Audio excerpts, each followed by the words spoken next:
Pilipinas maaaring makakuha ng bagong bakuna laban sa dengue ngayong taon. Si Catherine Landicho magbabalita.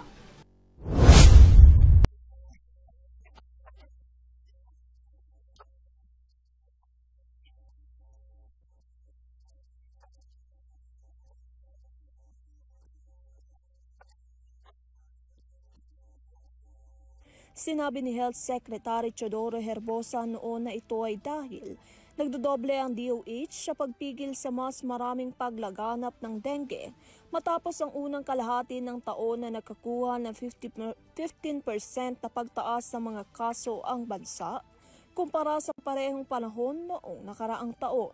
Ani Herbosa na ang Q-Dengue vaccine ng Japan-based na Takeda Pharmaceuticals ay nag-a-apply na para sa Certificate of Product Registration mula sa FDA noong nakarang taon. Habang ayon naman sa DOH Secretary na napag-aralan ng FDA, ang mga requirements na isinumite ng Q-Dengue bago ito aprobahan at ihatid sa Pilipinas.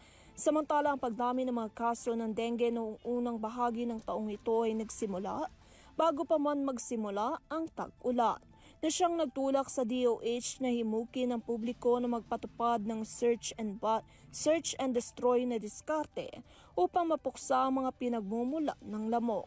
Sa loob ng maraming taon, lalo na sa panahon ng pandemya, kailangan din daw o kinakailangan din daw ng DOH na palakasin ang information drive nito upang mapataas ang na ng pagbabakuna sa bansa, na bahagyang naiuugnay sa pagkalat ng maling pahayag tungkol sa Dengbaksya noong 2017.